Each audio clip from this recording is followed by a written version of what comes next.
Okay, good morning, everyone. Actually, we just kicked over into afternoon, and we're going to talk all about the ADA and FMLA medical certifications today. So our lunch and learns are going to take a right-hand turn. There's a few reasons for that. One of them is that I have a lot of folks who have subscribed or signed up for the Master HR Toolkit. And I want to make sure all you folks out there who do have that in your quiver, that you know how to use it. And this is for, even if you don't have the Master HR Toolkit, this is for you.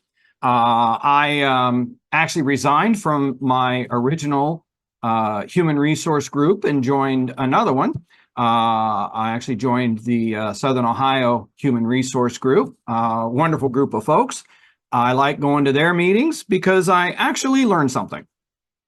Imagine that. I actually go there and I walk away with something that I can use.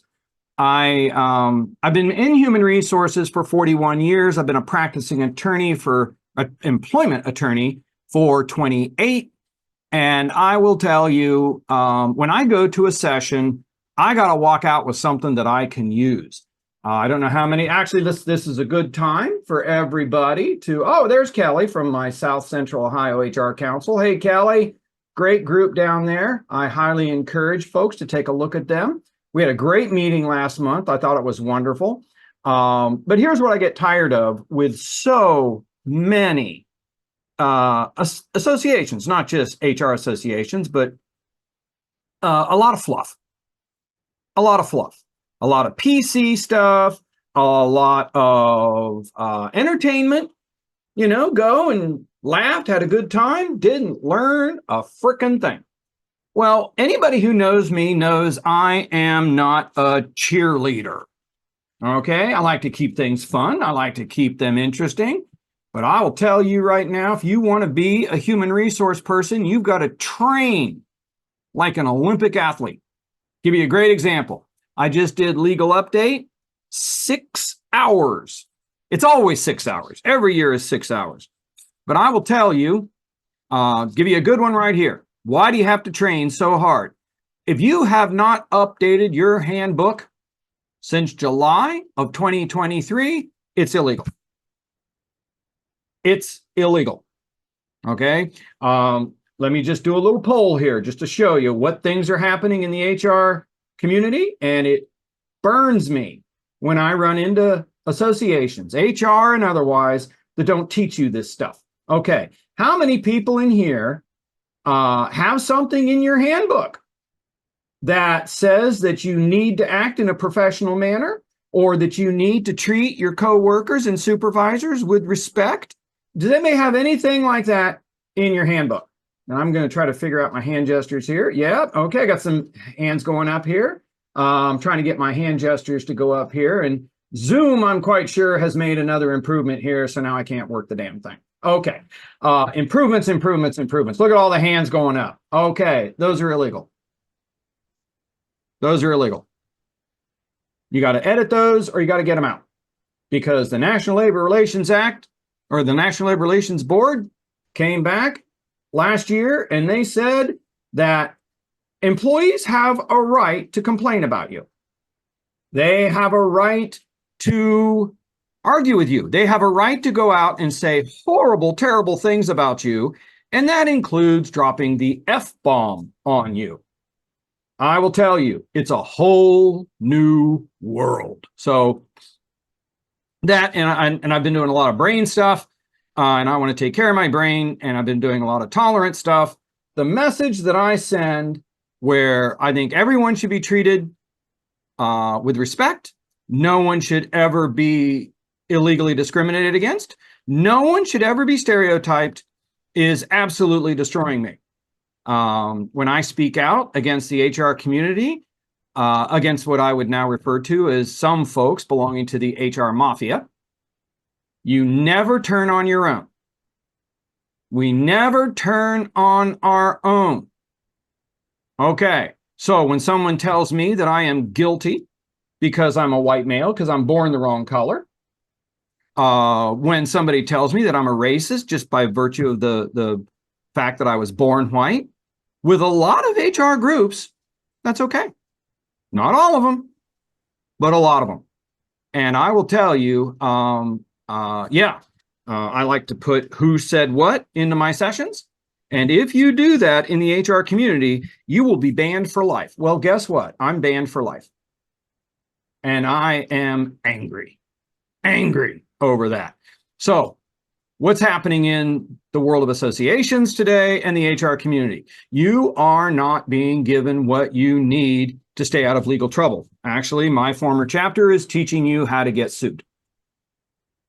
And I'll tell you, it just amazes me. So we are going to take a right-hand turn here, and we are going to look at real nuts and bolts of things you are all going to deal with. Now, I got a great comment here from Mike. Does that apply to the public sector? And Mike, I'm quite sure that you're referring to the National Labor Relations Board.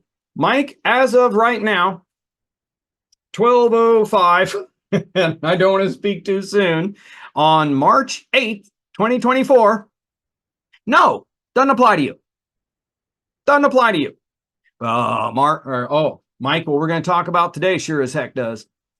Sure as heck does. And I will tell you, Mike, what a great comment. Public sector, private sector, public sector, private sector. Say that 10 times. Pick a peck, a pickle, whatever. Okay. How many public sector folks we got here? Show me some hands. Show me some attention here. How many? Yeah, Megan, Karen, there we go. On and on and on and on and on and on. Wonderful, wonderful, wonderful. Wendy, hey, Wendy, how you doing? Krista, this is just like a nice little get-together to wrap up the week, isn't it? This is just fun. I love these things, okay? As long as nobody's threatening to kill me. Okay, Julia's got her hand up there. All right, yeah. What does apply to you? Okay. The Constitution applies to you. What's that mean? It means our recent Harvard decision regarding affirmative action applies to you. Applies to you. What's that mean? Any type of affirmative action at all in any respect is unconstitutional under the 13th Amendment, and that has applied to you since June of last year. What's that mean? Now, this is what is applying to everybody. Everybody listening to me? I've already had 2 clients. 2. And I'm ringing the bell. I'm banging the drum as hard as my former HR association can hear. I am now a pariah, and I think they are sticking pins and needles into a little voodoo doll of me. But I will tell you right now, what they're teaching you is illegal. Okay, let me just give you a head up here. Now, Mike, think about this. The recent decision from the United States Supreme Court in Harvard says the 13th Amendment of the United States outlaws affirmative action. Now, what does that mean? It means you cannot discriminate or give favoritism to anyone for any reason in the employment context. Anyone. Okay, so what's that mean?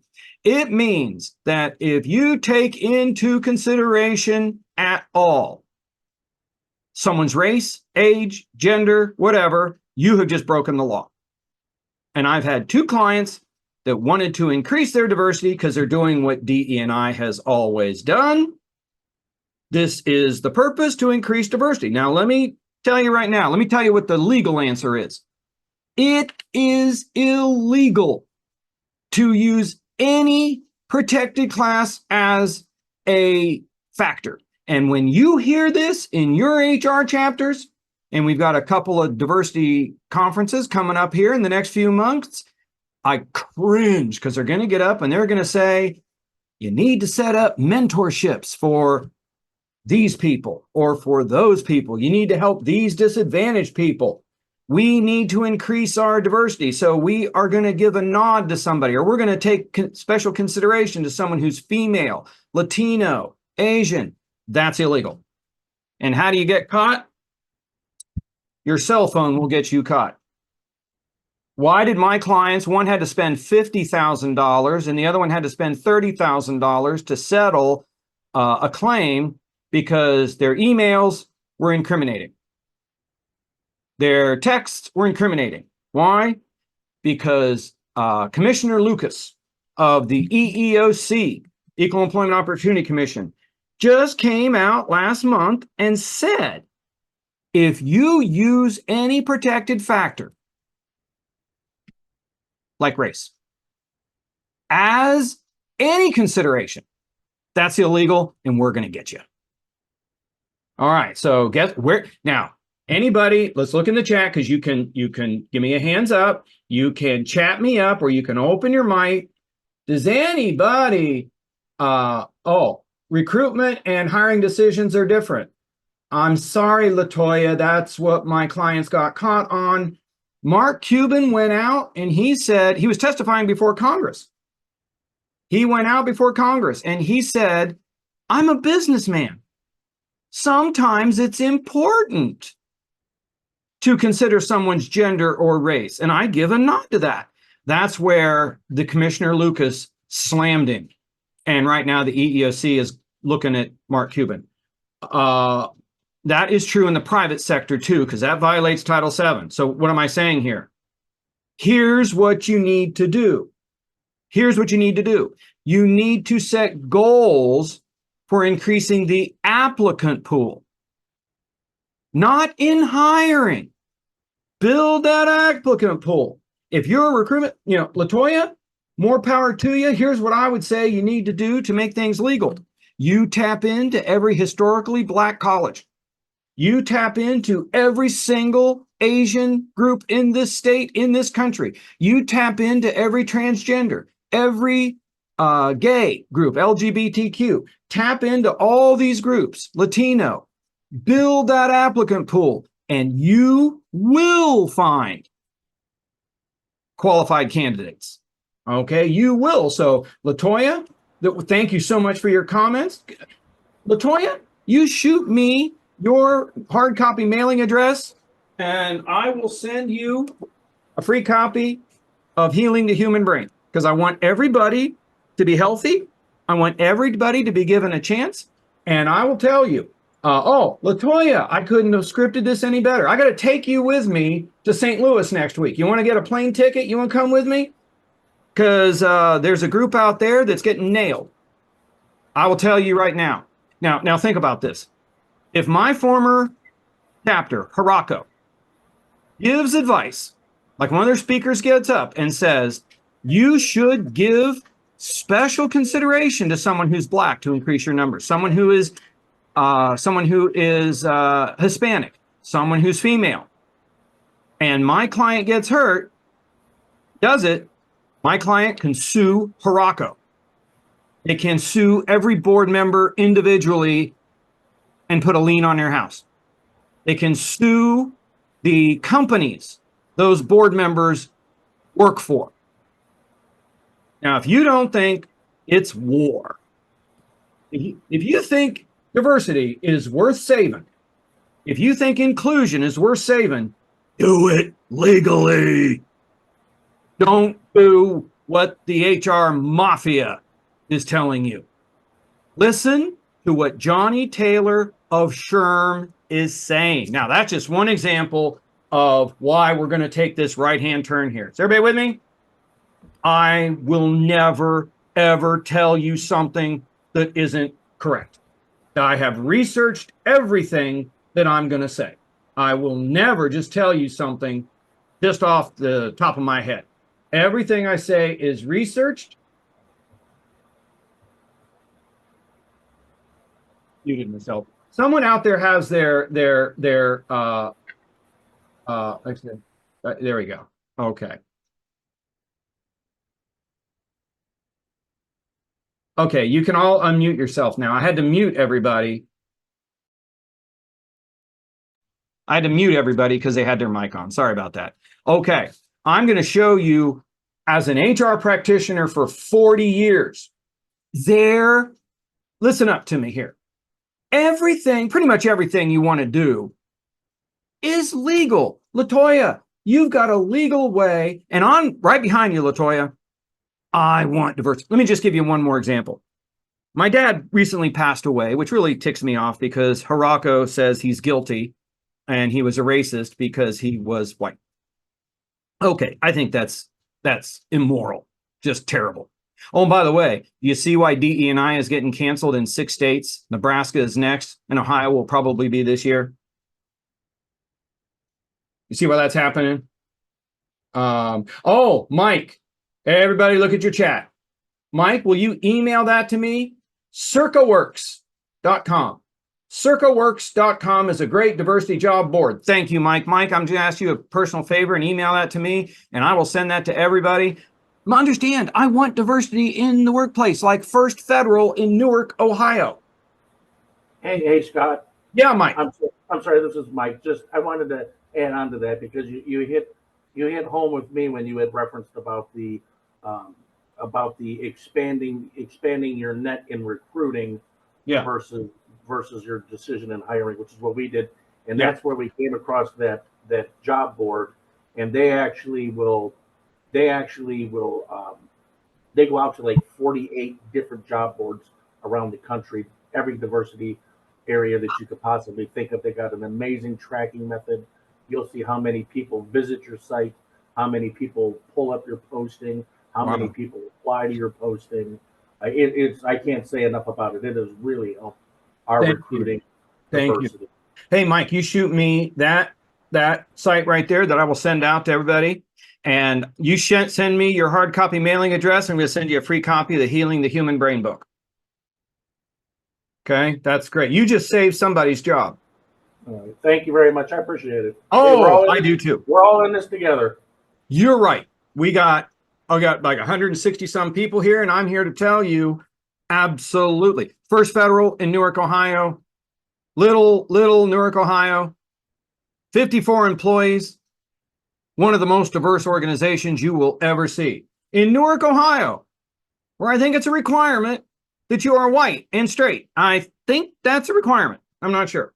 But they have people who are transgender. They have Latinos. They have Asians. They, of course, have Blacks. They have all kinds. And what do? They increase their applicant pool.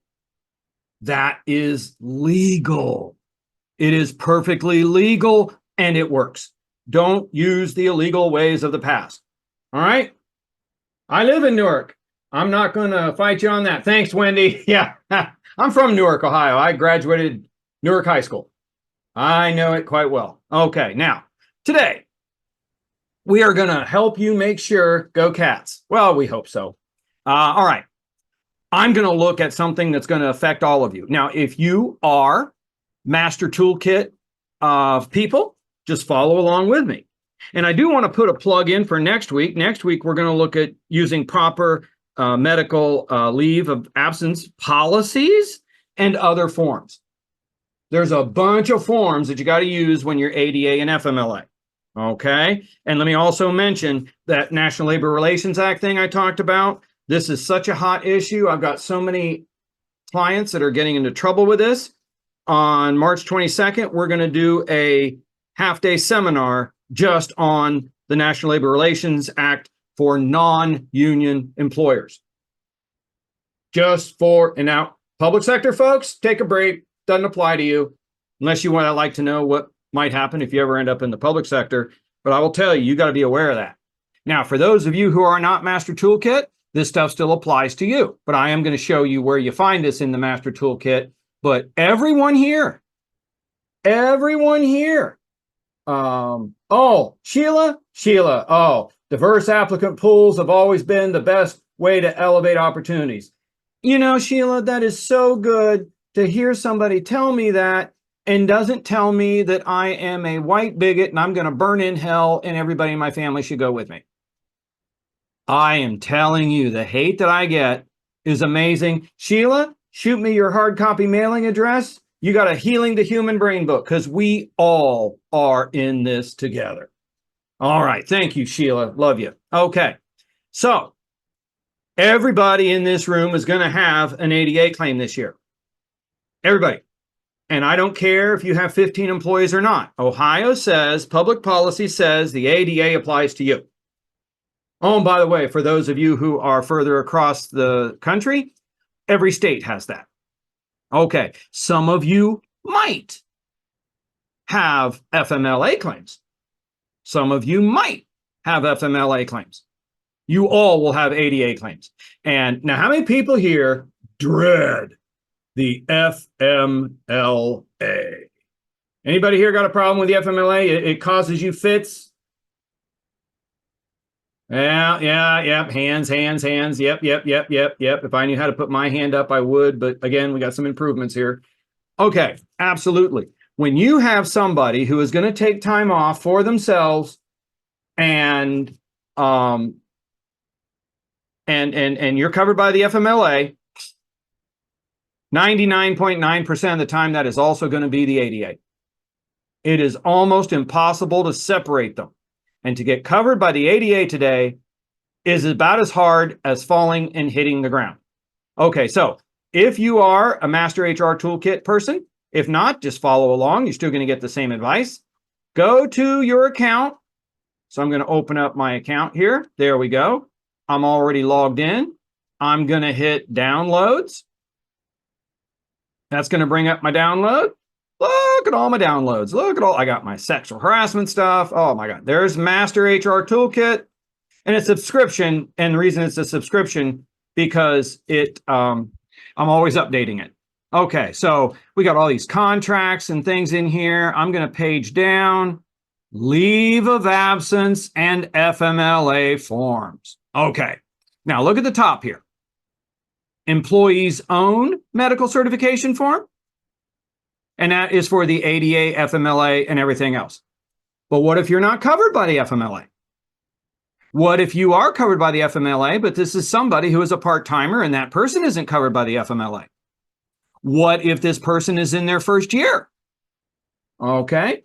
No, Danny, I got a question here. Did this toolkit available to everyone? No, I've got this marked down. It's usually $575. It's marked down to $475. But Danny, I'm going to show you, some of you have these forms anyway. Okay. So I'm going to show you what you need to do regardless of whether you have the toolkit or not. I'm just showing everybody where I keep it in my. Let me tell you where I got the toolkit idea. I love this. I was actually up in Ashtabula probably 20 years ago, and an HR person raised her hand. She was with another association, and she said, well, do you sell your forms and handbook and contracts separate? Because I really don't need you. I just need the tools. And I'm not always real bright. I'm not a marketer at all. And I started thinking, man, she's right. She's right. And so that's why I put this thing together. You kind of see it just is massive. Okay. So let's go to the form here. Okay. Oh, let me also point out, let's say you don't know anything about the FMLA or the ADA or FMLA. Well, the first thing I would do is I'd go down here to the videos. I would go down to the ADA video. I would go down to see medical information and examinations. I would click onto that, and that'll bring up a 10, 15-minute video that will teach me what I need to know. And then I'll look in here for the medical certifications under the FMLA videos. Okay. Or if I don't like listening to videos and I like reading, I would go up here to understanding and dealing with the FMLA. And I would read about medical certifications, or I would want to learn about the FMLA. Okay. So yeah, that's one reason, Danny, I put it on sale is to start 2024, because we've got to get this stuff under control, and it just isn't happening with most of your local associations. And I'm not just picking on HR associations. I mean, there's a lot of associations. So, okay, so let's go in here, open this up, the employee's own medical certification form. Okay, well, let's open this up. Okay, so, all right, so what I've done is I've taken the wage and hour form and edited it. Because understand, if I've got somebody who's going to take a medical leave for their own reason, there's a form for that. Okay, actually, if you look down at the bottom here, I think I left it on there. Yeah, this is form WH380E. And they last updated it December 2022. I update this all the time. Now, anything in red, I want you to pay particular attention about. So Look at the very beginning here. Okay, first of all, I edited this to include ADA, pregnancy. Oh, and don't forget, you got the Pregnant Workers Leave Act that just kicked in last year. So this covers all of your leaves. Yes, if I have someone with a workers' comp claim and they're going to miss work, that is probably FMLA and it's going to be ADA. So guess what? You could hit the trifecta. You could have FMLA, you could have ADA, workers' comp. Actually, that is a fun full day conference. But okay. So what did I do here? This is required. What's that mean? We'll read here. Providing a complete and sufficient medical certification is required. I underlined it, put in red, so even the dumbest doctor on the planet can see it. To obtain or retain any potential benefits under the ADA, FMLA, pregnancy, or just in case we forgot anything else, other legal protections. Well, that would be workers' comp. You have 15 days to get this back to us. Well, about 15 days. So what I did was I put down here, okay, there's the employee's name, your name as the employer. This medical certification must be returned by, and then give them about 18 days. 18 days. The regulations for wage and hour for the FMLA say they get about 15 days. Now, first of all, that drives me crazy. What do you mean about? This is horseshoes. Okay, so you got to understand, because I've had clients that just got nailed. They said, well, it wasn't here within 15 days, and I counted 15 business days, and on the 16th day, we fired them. Don't do that.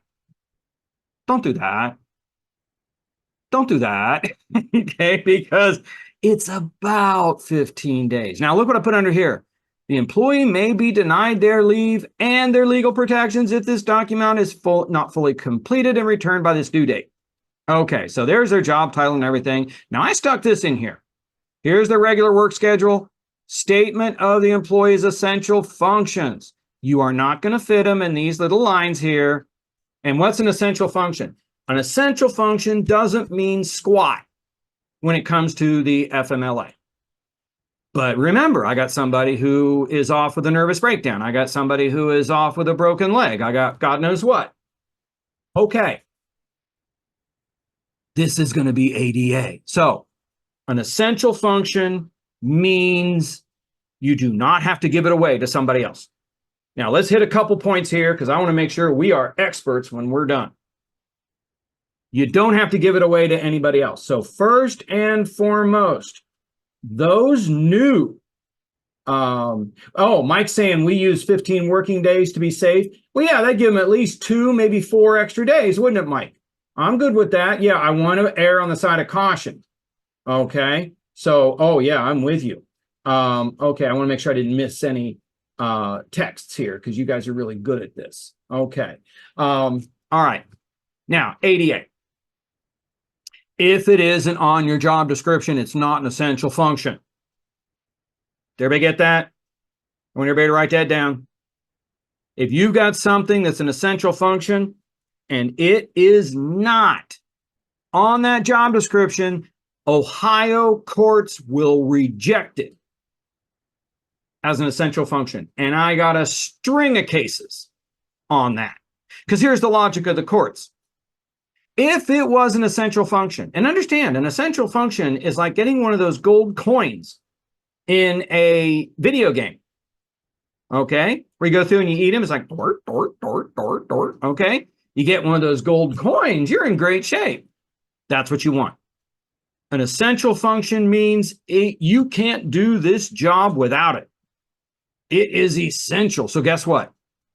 You don't have to give it away to someone else.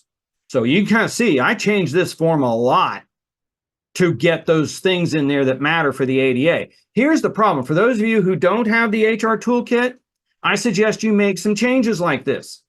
Or, of course, you could sign up for the toolkit, okay? Or you could make these changes on your own, okay? Take your pick. I don't care. I want you to know this stuff. Okay. If you don't collect this essential function stuff and reasonable accommodation information, You sent this form out for the FMLA. You got to send a whole nother form right along with it. Why would you do that? Why would you have two forms to make your life miserable? Your life is already so much fun the way it is with these leave laws, right? So make sure you combine them. Now, think about the difference between the FMLA and the ADA. The FMLA says you get a certain amount of time off. That's what it says, and that's all it says. It doesn't say anything about pay. It allows your benefits to continue. You get a certain amount of time off. That's it. Okay. ADA says you might get a certain amount of time off. Oh, and by the way, under the ADA, you take some time off, you get your exact same job back. Under the FMLA, you have to get something that is pretty much the same type of thing. Under the ADA, got to be the exact same job. Everything has to be the same. Okay. But under the ADA, we have reasonable accommodation. What's that mean? It means you might have to give certain jobs away. Or duties away. It means you might have to do things for an employee that you wouldn't have to do for anybody else. And I've had 3 cases in the last 60 days where I'm talking to employers and someone wants to telecommute all the time. Now, freeze right there. How many people here, your people would love to telecommute all the time? Always work from home. Absolutely. Okay. Now, don't let them listen to this podcast. Hide it. Okay. Don't let them listen. Okay. But if you're thinking about doing this, this is really good training for you. Okay. I've heard from all of my clients. Well, we've got a policy that says that nobody telecommutes or that you can only telecommute so many days a week. I understand. The FMLA is 180 degrees opposite of all the other laws, pretty much, like Title VII. How do you win a race discrimination case? How do you win an age discrimination case? You win those cases by proving that in a similarly situated position, the employer treated somebody else better than you because of your age, race, or whatever. That's what they are. I got to treat substantially similar people, substantially similar positions, the same. Okay. ADA says no. You've got somebody with a disability. What's that mean? You got to treat them better. You got to treat them better. So guess what? Your policy goes out the window. It doesn't matter what put it this way. Your policy does not trump federal law. Period. So I'll tell you, an illegal policy I don't see too much of anymore, but you might want to check your policies, make sure it's not there. We do not have light duty work. Either you are 100% able to come back to work or you don't come back to work. My response is add something in there that says when allowed by law. Why? Because if you leave it the way it is, that is illegal under the ADA. Because my response would be, what you mean to say is you don't let anybody work light duty unless it's an ADA type of thing, and then you will. And if somebody is injured on workers' comp and they need to work light duty, I will bet you lunch it's ADA. So take that policy and throw it in the dumpster because 99% of the time it's going to be illegal. So you kind of see why are essential functions so critical? They're so critical because you don't have to give them away. And if you've got a reason, like there's a good bona fide business reason why someone absolutely has to be there on time, that's great. That's an essential function. It better be on that job description. Like the receptionist. The receptionist absolutely positively has to be there on time, or he or her ain't going to be there to take packages. Ain't going to be there to monitor the lobby. But let me ask you, is it an essential function for human resources to be at work on time? I don't think so. I doubt it. Maybe so, maybe not. Okay. I'm getting some good comments here. We use 15 days. Yep, Mike got that. That's really good. Okay. What about personal injury and light duty? Beth, if that's personal injury and they're at home, well, it's not workers' comp, but that's still going to be ADA. Got to work. Yeah, they got to let them work light duty. When it comes to telework as an accommodation, what if their essential functions are working with and accessing resident files which can't be taken home? Mike, what a great example. So you kind of see. Now you see how complicated the ADA is. You change one little thing, Mike, like you got right there. You change one little thing, the whole thing changes. So let's say that my receptionist absolutely positively has to be there. I got someone who has to have all these thousands of files at their fingertips. You got to be there. Can't telecommute. But what about accounting? What about salespeople who are on the phone all the time? What about customer service people? So you kind of see, you better come up with a real reason. Does it make sense? So right here, you would put C attached. And you would attach those essential functions.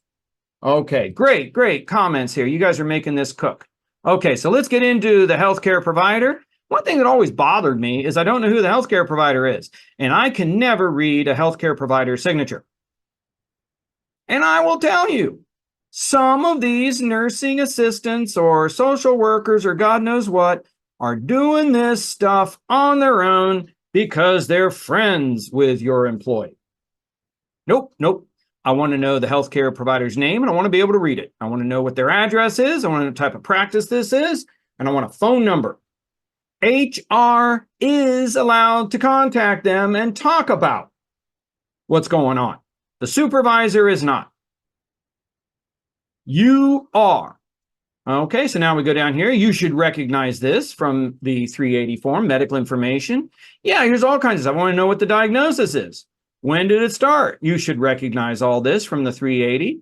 And that is right from the FMLA. That's still good stuff to know. Absolutely. Okay. All right. Give me any medical facts that might be necessary. And you should recognize all this stuff. Tell me the amount of leave. Okay. How much you're going to need. Okay. So this is going to be ADA and FMLA because maybe they're going to need time off. Maybe they're going to be late. Maybe whatever. You don't know. Okay. Now here we go. You recognize this? Essential job functions. This is entirely, purely, 100% ADA. 100% ADA. Why? Because you can't have somebody on FMLA leave for the most part who is off for their own illness or injury and it not be ADA. So guess what? I want to know, tell me about these essential functions. And I just put a couple examples in here. Due to the condition, the employee was not able, is able, will not be able to perform one or more of the essential functions. Okay, now put C attached. You got those listed. Identify at least one essential function the employee will not be able to perform. Now, if the doctor doesn't put them down, then you can perform them. Okay? Now, let me just explain this. You kind of see how we're getting into the weeds here. This medical certification is for you. It's for you. You use this. Okay? Because if this is all you got to fight with. Give you a great example. I got one of these cases I had in February. Got a little note from the doctor. My client is extremely stressed when she drives because she was in a recent accident. She needs to work from her home because of all this stress. Okay. That is not the detail I want. So guess what? I go in here. The magic. Does everybody understand how to do the magic of PDF? Right click. It's wonderful. It is wonderful. I can right click and I can go in here and I can type in anything I want. So for those, what do? We went in, we right clicked. Okay, so we left number 1 there. Number 2, will the employee need any reasonable accommodations to perform their essential functions? Okay, so I'd want to know what these are. Then I would put in number 3. Can the employee drive anywhere? Why would I ask that? Well, let me get this straight. If you can't drive and come to work, then I better not see you at Walmart. Who goes to the grocery? Dude, and that's one that always gets me, grocery. Can you go to Kroger? Can you go to Giant Eagle? How many people here, you have people to go out and do your grocery shopping for you? Anybody? Look, I'm not Brad Pitt. Okay. I do my own grocery shopping. Okay. I go to the Kroger. I go to Giant Eagle. What do you mean you can't drive? What do you mean you can't drive? Come now. Driving to work is more stressful than driving to the grocery store. Phoenix, thanks. That is probably true. That is probably true. Yeah. Okay. But you kind of see a doctor will put down whatever that employee wants. Truly will. Okay. Will put down whatever that doctor wants. Okay. But when you get into these specifics, that healthcare provider is always, I've never had one give me the data I want. Does this make sense? So you see right here, this page right here. Now, this is good advice whether you got the master toolkit or not. I want those specifics. I had someone recently that they said, look, they've got very low immune, they got an immune disorder. They can't come to work because they'll get sick. Okay. Then I'm going to go in here. I'm going to right click. I'm going to say, can this person leave the house? Can this person go to the grocery store? What other accommodations might be possible for this person to come to work? And I might even suggest one. Like, if we isolated this person 10 feet away from everybody else, could she come to work? You kind of see, this is what you've got to fight with. Make sense? Okay, can you see the fraud getting cut down a little bit here? Right? Okay. All right. So, make sense? Questions, comments? Everybody got that? Because before I move on, Susie's asking, are you saying to revise the form with more questions and then resend the form with additional questions attached? Susie, what I'm saying is you're going to talk to the employee and understand how this works. An employee comes in and says, hey, I got this thing going on. Okay, I got this thing going on. I need some help. Now, in order to be covered by the ADA, here's another thing, and you really should train your managers in this. All an employee has to do is say, hey, I need some help, and I got this condition. That's it. That's all the employee has to say, and they're covered by the ADA automatically. I'm having this trouble, and I need this kind of help. That's all they got to say. Okay, great. So you're in. You then get this form warmed up. Now, for most of them, they're going to be pretty straightforward. You won't have to do much editing. Pretty straightforward. Okay.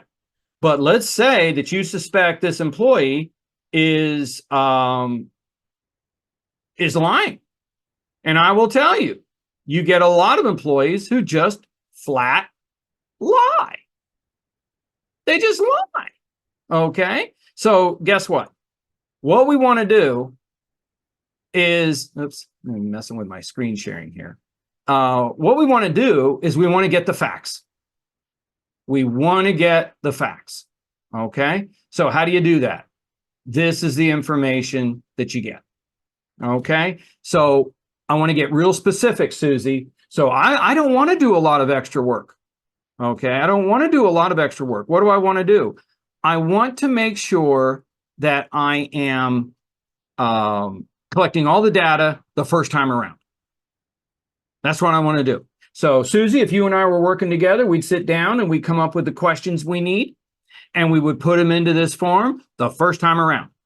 Because the last thing you want to do is have somebody put down that I'm sick, I've got this position, this is my stuff, and then you didn't get those questions at the beginning. Now you got to send out another form. Well, now you're up to like a month and a half getting your information back. So you kind of see, Susie, this is a great question you got there. If I have a situation where I really am suspecting there's something going on here, I'm going to get real specific. And let me just show you something else I got down here that you will borrow from. I do this all the time. See this employee return to work form? I just called it that. I'm probably going to put another one in there that says the same thing. But you know what that is let me open this here so you'll see it. Yeah, employee return to work. Okay, I think this is Bill Gates helping me out. Okay, I'm getting so much help here that doesn't even work too good. Okay, trying to open this form. There we go. Everybody see that okay? Okay, all right. Now, see, you put your letterhead on there, fit to return to work. Forget for fit to return to work. So Susie, you and I are working together on this. We're going to sit down, essential job requirements checklist. Now, I had a guy that had a bad leg, couldn't walk, and he was morbidly obese. Morbidly. Oh, you're not seeing the form? Okay, crap. Okay, let me see if I can get in here and get this screen to share. Can you see it now? You see it? Okay. Are we getting it? Yep. Okay. The magic of Zoom. Isn't this amazing? I know. Okay. So you're not going to pay attention to this form up here because I use this every time when someone's coming back and I'm wondering if they can come back because I want to make sure that they're okay because I don't want this to turn into a workers' comp claim. All right. So if you return to work, blah, blah, blah, blah, blah, I would just put, here's some additional information we need regarding your patient. Okay, so I'd go down here. Now here's a guy. See, this is the page that matters. See, these are all tools.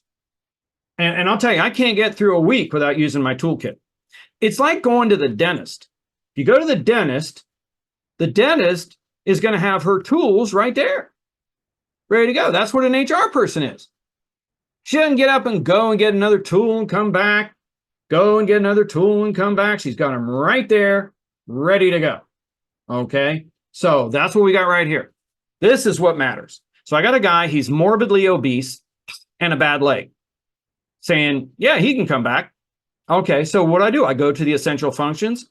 Okay, still contagious. He also had COVID at the time. Okay, can he be on the site for a 12-hour day shift? Now, you see how specific this is, Susie? And now, anybody, where do you think I'm getting all of these specific things that are essential functions? From the job description. Yeah, from the job description. Okay, can they go to multiple site locations? See how easy this is for the doctor? Yes, no, yes, no. And let me stress this again and again and again. A doctor will say anything as a general statement to help their patient. We've got doctors on the west side of Columbus who for an extra $100, $250, whatever, will say whatever you want. Yes, not everything is ethical. Okay. But are you going to get this specific? Are you going to get this specific? Yeah, Danny, from the job. Okay, you see how we're coming full circle? You got to update the job description because, first of all, you're in compliance with what Ohio courts are saying and a lot of other courts across this country. But look, all I had to do was cut and paste. You know, can he be on call throughout the night? Well, yeah, he's better from his COVID. How long can he sit? How long can he stand? Can he ride in a car? How much can he lift? How much can he pull? How much can he push? How many rest periods he going? Look how specific this is. Okay, now, if you want to go put this on the form, 380, more power to you. I like to go, if I've got a lot of these things, and see how long this is? It was a lot easier to cut and paste into a Word document and put this together than it was to go and edit that form. Does that make sense? Is everybody with me? Let's take a deep breath. Deep cleansing breath. Get the ADA out. It's like a virus. Okay.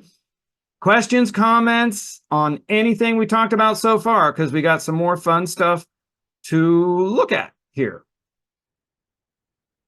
Anybody else?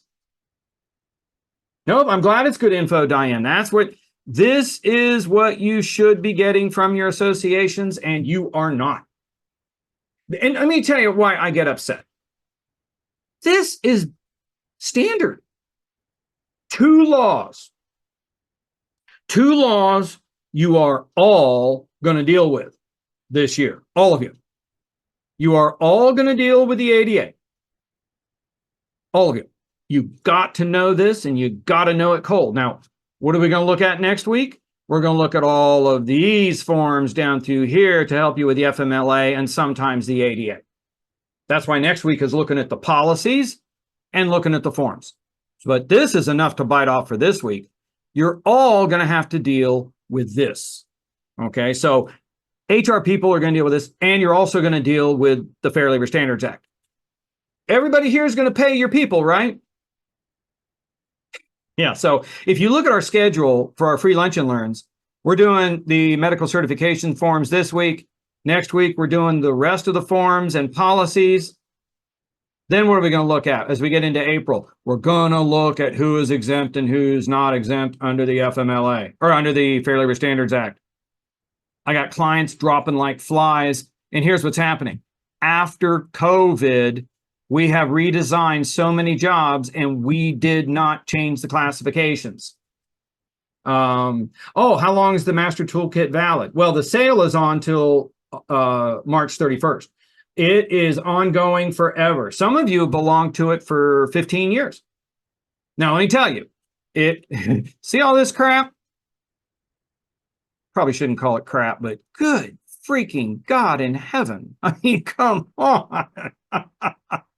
And you private sector folks, I had to change all my contracts. We'll talk about all these later. Okay. Every year it's $275 to renew. You get it once for the $475 now, then every year it's $275 to renew.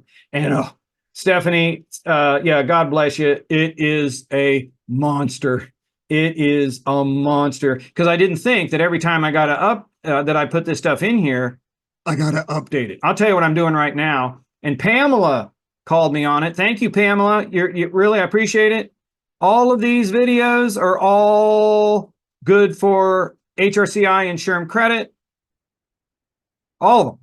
And those two down here at the bottom, these are good for 9 hours. Those guys, for 9 hours of HRCI business credit and SHRM. So all the credits you'll ever need are in there. Why? Because I absolutely have some problems with some of these certifications. So I make sure that all of my clients always renew. Love it. Thank you. Because honestly, I spend more time with my Master HR Toolkit than I do with my kids. That's sad, isn't it? Okay. This is like what grew into a monster for me. Okay. So, but now everybody with me so far? Everybody got it? You getting some stuff you can start using like Monday? You got to know this stuff. And I will tell you, as soon as you know that something is ADA, the first thing that happens, the week shouldn't end before you get the medical certification form for this person out. That job description is already updated, so I might use this return to work form, which I'm going to stick another one in there because I call it that. But I really do use those essential functions when I'm certifying this if it's in depth. Okay, is everybody with me? Okay, now let's look and see here real quick. What if it isn't FMLA? Oh, Pam, yeah, reduce cost. I love that. And I will tell you, I do this because it's in the volume thing. I want to make it very affordable. Okay, very affordable. Okay, and I've priced this against other things. I've never found anything else that is as thorough. SHRM doesn't have anything like this. And the things that they do have are about 3 times as expensive. So, and I'll tell you, you see my background here? This is my office space. Okay, I don't pay for a view from the Huntington Center or the Arena District. That's a bunch of crap. You buy all my Cincinnati Reds and Bengals stuff for me. So that's what happens. Okay, so the person is not FMLA. Listen to me, folks. Do not send them something that says FMLA on it. Don't do it. And I'll tell you, there is no form out there that I've seen that I like for the ADA. So what I do, I took the 380 form edited out everything that says FMLA. There's some good things on there for FMLA that I kept on there. But look at the top here. It's the Americans with Disabilities Act, pregnancy, and other leave laws. Well, what typically are other leave laws? Usually workers' comp. You know, someone had a great question earlier on personal injury at home. Yeah, that's not going to be workers' comp, but it sure as heck is going to be ADA. So you kind of see familiar here? Employee name, employer name, there has to be returned by a certain date. I still give them at least 15 days. Mike, I like your idea of 15 calendar days, which gives you 17 days or maybe even 19 days, depending on how that's fallen through the weekends. Job title, there you go again. See, essential functions. See job attach, yep, same thing. Just taking out all the FMLA stuff. There's the medical provider, medical information. Now you kind of see this is still good information for me to get. You recognize it as FMLA, but it's not. Okay, these are still good things I want to see about its inpatient. I want to see still what's going on. How much leave might they need? Okay, so I still got those same questions. And there, you see, that's the big one right there. Page 4. That's the one that matters right there. That's what matters. Okay, this is section 4 or C or whatever. I still got those same 2 things going on there. So let's say I've got somebody who has an immune deficiency issue. And let's say that you have 48 employees. This is the form you would use. You would use this form because you sure as heck don't want to mistakenly give someone FMLA coverage. Okay. How many people here, you are not covered by the FMLA because you don't have the requisite number of employees, which is 50 within a 75-mile range? Okay, we got a few people. Okay, very good. You can give them benefits that are similar to the FMLA, but do not say that you are giving them the FMLA. Don't do it because you don't want the liability that goes with that. Okay, so don't voluntarily do that. And of course, let's say that these 2 general questions here for essential functions, and really this is, you see how this is for accommodation too. Okay, I don't want to tip my hand too much of ADA, but this is really for accommodation, and that's what that one's all about. Okay, and let's say this is not thorough enough. Well, let's go back to Susie's question. I can right click. There's my right click skills. Everybody do that? Can you work your right click there? You know how to do that? You go in and edit this. If you don't like that, a lot of times I don't like that, what do? I go back to the return to work form, put the essential functions in there, and I just put like see attached for more information. Okay? Because this is all you got. Okay, you hearing me? This is all you got to fight with. This is it. And every time I get somebody on the phone, like the COO or CEO or somebody like this, it is very frustrating for them because, well, I've got my policies for this or whatever, or we've got to treat everybody the same. No, the rules for the ADA go out the window compared to everything else because I got to treat these people better. Well, do we have to just turn everything over to the employees? No. They gotta have a legitimate medical reason. Okay, you hearing me? And the only thing, let me say that again in case you missed it. The only thing you got is this form. I got a great one here from Yolanda. Oh, it went away. So the DLA has this ADA form you were just showing us. I edited this, Yolanda. Yeah, I go half and half on the Department of Labor. But I'll tell you, I took this Department of Labor form, and let me just put it back up there again here for you. I took this Department of Labor form. There we go. This is the form. This is the 380. Okay. See, this is the wage and hour 380 form. Now, let's just draw a distinction here, Yolanda, because you're hitting a home run here. Wage and hour is oversees the FMLA. I don't know why. Just weird. Wage and Hour oversees the Fair Labor Standards Act and the FMLA. EEOC oversees the ADA, and their forms are crap. Those aren't any good. So I'm now here I am, you. I was in-house for 17 years.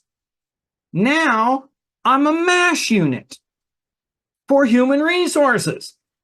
Nobody calls me when they didn't get a paycheck. I get called when somebody wants to work at home all the time because they say they got COVID or God knows what. Okay. So there was no form that I thought worked, that me as an employment attorney and daily practitioner still today handling the toughest cases, that worked. So what I do, Yolanda, I edited this form, all that stuff I put in there. And you can, hey, more power to you. Okay. But I will tell you, I use this form 2 or 3 times a month. 2 or 3 times a month, because this is how it's all you got. This is a pretty good tool to use. But you got to be able to use it, and you got to know to pull it out. I will tell you, one of the biggest problems I run into is it's 4, 5, 6, 8 weeks, maybe 2, 3 months down the road, and I got a client that's having a problem with somebody on medical leave or something like this. Then I get a call. None of these forms have been sent. We don't have any information. So guess what? It all starts over. It all starts over. So Yolanda, great point there. And I'm here to tell you, and here's what I think. If I don't find something that works, I make it up. I write it. I design it. That's what we need to be doing. And I'll tell you right now, there are not that many people in the government who really know how human resources works on a daily basis. So we do not have the tools that work. We just don't have them. Okay. So guess what? We got to make them up. We got to design them ourselves. Okay. And that's one reason we're doing this series. All right. So Yolanda, great question. Great question. So, hey, let's take another breath. That's a lot of stuff. Questions, comments, concerns that you might have over anything with the medical certification forms, ADA, FMLA, those essential functions, reasonable accommodations, because I got to make sure you got these 2 forms, or actually 3 forms, in your head before we start moving on, talk about policies, before we start moving on, talking about all these other forms that you should have in your quiver ready to go. Everybody getting there? Okay. Oh, thank you, everybody. Emily, so good to see everybody. All right. I'm going to download this. I will then post this video, and we will see you next week, right? Because we're all going to have some fun talking about the other forms, talking about your policies, and you want to make sure you're doing the right things there. Okay. So, hey, we will talk to everybody a week from today. Hey, everybody take care. Bye-bye.